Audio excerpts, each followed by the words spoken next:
Welcome back to Pilipinas Got Talent, and this is Grand Finals, our performance night. Araneta Coliseum, excited na ba kayo mapanood ang next performer natin? Yun naman Yes. Kung excited na kayo, kailangan nyo mag-relax. Relax, teka, parang ang labo nun Pero ganun talaga Mga bata, mga kapwa ko bata, ito na ang paborito nyo. Makikibata na din ako. Sabi nga niya, kalabaw lang daw ang tumatanda. Ang kwento ni Ruther and Titoy, let's watch this. Ginuhay nyo ang katawang lupa ko. Tatlong bagay. Humbled, thankful, excited. Ito ang pambansang talent contest. Ito ang talent contest na nagdadala ng pangalan ng Pilipinas. Kung meron mang talent contest na deserving ng risk, then ito yon. I can say happily na the risk was all worth it. We want the Filipinos, especially the Filipinos outside the country. Gusto namin pag napanood nila kami, we want them to feel yung thank God I am a Filipino, masayang maging Pinoy, masarap maging Pinoy. At kasama natin ngayon ang mahal na asawa ni Ruther na si Jane. Jane, how does it feel seeing your husband on stage?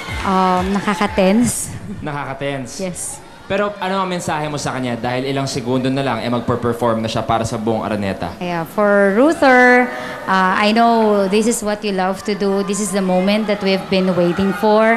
And just do your best and I'm sure that God will take care of the rest. God bless you.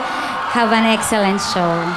Thank So you, Jean. sweet. So sweet. Well, now mga kapamilya, it's time to relax at feeling kids muna tayo. Para sa akin, Luluboy, candidate sila sa title na Pambansang Mag-Best Friend. Please welcome on stage ang pinagmamalaki ng Las Piñas, Ruther and Titoy. Hoy! Hoy! Titoy!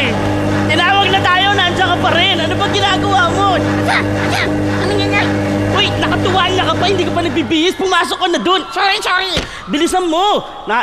Finish na. Finish na? Ang bilis Grand Finals Okay, everybody, please welcome my good friend, Titoy!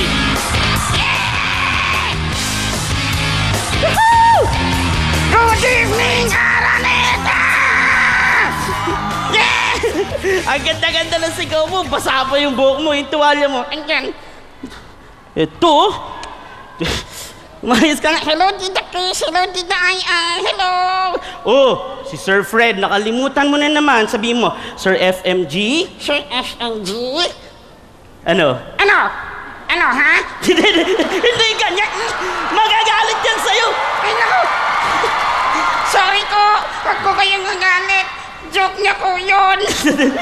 Ikaw naman, no? Sabihin mo sa kanya, hello po. Hello po. Hello? Hello? Saan na kayo? Ano ginagawa mo? Ano ginagawa? Wala ka signal. Ano? Wala signal. Wala namang cellphone eh. Wala. Kaya kala walang signal. Naka-roaming to eh. TFC. TFC? At dahil dyan, ngayon nag-text. Pinilit. Sultan. Ano sabi nung nag-text? Titoy. Oh. Finals na. Kanta naman kayo. Ay, sandali. Hindi. Hindi ako marunong kumanta. Akong gahana sa'yo, Tito Ruther. Meron ko kang Independence Day special. What? Favorite na to. Talaga? Natatandaan niyo kagato! Ay, gusto ko yan! Mabuhay ng maayos at lubos. Magbigay sa kap. Saan makita? Alin? Makita? Alin? Makita ang liwanag sa gitna ng dilim. Ang kulay natin. Di kayang hanapin. Ipagmalaki ang tunay na natin. Kalayaan. Ito ang gusto ko. Kapayapaan. Ito ang gusto ko. Para sa bawat Pilipino. Ito ang gusto ko. Yeah! Woo! Ladies and gentlemen, Lolo Teddy! Wow! Yeah! Tayo'y nga Pinoy! Tayo'y hindi ganon! Hanggang nahihiyak kung ang ilong buhay! Ganito! Bakit naman? Level up na humirit ka pa eh! Hoy! Opo! Hoy! Oh! Hoy! Kanginginoy! Sabay-sabay! Enjoy! Enjoy! Kanging Pinoy! Yeah! Naligayang araw ng kalayahan!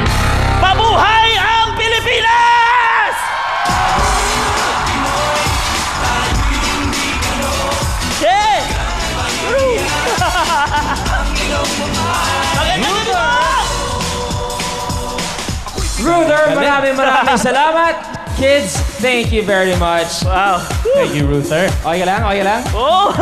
Ruther, bagong lahat, baka gusto mong pasalamatan dahil kung sino sumusuporta kay Alakim, sinusuportahan ka rin, nandun sila sa taas ngayon. Maraming salamat po! Maraming salamat po sa inyong lahat. At supporters din ni Alakim. Actually, Yes. supporters mo rin. Oo, no? best friends Ibang kami yan. klase talaga. Alam mo, narinig namin na yung skills mo as a ventriloquist is actually you got it by doing charity work? Yes, oo. I started in Sunday school when I was 12. Wow. Oo, doon kami nagpa-puppet sa mga squatters area. Tapos nung medyo teenager na ako, we went to very obscure places like Polillo Islands, Catanduanes, mga typhoon victims, mga aitas. Yan. Ang sarap! Ang sarap. Walang microphone, walang kuryente, pero ang tawanan ng tao, pinapatira ka sa bahay kahit hindi ka kilala. Basta nakakapagpasaya ka ng tao. Grabe, okay opo. ka na doon. Tingnan natin kung masayahan ka sa comment ng ating judges. Judges. Ako mauuna. Ruther, you make me so proud to be a Filipino. Tama yung sinabi mo that this is the show that carries the name Pilipinas. And this is the showcase of Philippine talent at its very best. Maraming salamat na yung pagmahal sa ating bayan, tinuturo mo in a fun way para sa ating mga kabataan. Mabuhay ka, Ruther! Ruther, may I interrupt you, judges. Nandun pa talaga si Alakim Yung sa nakaputi, taas. nandun si Alakim Wala sumusuporta ang kaming iwanan best yan friend mo. hanggang dulo. Ang galing na talaga. Iba ang mag-best friend. Masay? Ruther, tuwing nagpe-perform ka, bumabalik sa puso at isip ko ang kabataan ko. At Lolo, siyempre, binuhay mo pa rin ang katawang lupa ko, Lolo. You rock my world tonight. Ikaw ang inspirasyon ko eh. Mabuhay kayo at tama si friendship, talagang napakasaya namin dahil talagang mahal na mahal mo ang bayan mo. Mabuhay tayong lahat. Thank you ko. Naguhay! Sir FMG? Ako talaga, I really feel good from the very start of the show kasi ang gagaling talaga ng Filipino. Wala kang mapili, lahat magaling. And Ruther, you've shown us how to do it. Ang galing mo. Maraming salamat po. Pagpalain po kayong lahat ng Panginoon. Pagpalain ka ng Panginoon. Yet ang tanong, kung gusto nyo na si Ruther ang maging kauna-unahang grand winner natin, all you have to remember is PGT space, Ruther. That's PGT space R-U-T-H-E-R. At mamaya pa po ay pwede kayong bumoto. Ruther, thank you very much. Thank you so much. Thank you. Titoy, Titoy, thank you. And Lolo Teddy, good luck. Thank you very much. Ingat po, Lolo. Dito na tayo, Billy Boy. At susunod na ang pambato ng Cordillera Province. And the only female solo singer who made it to the finals, we are talking about Ingrid. Abangan yan ang mga performances nila definitely dito sa Pilipinas Got Talent.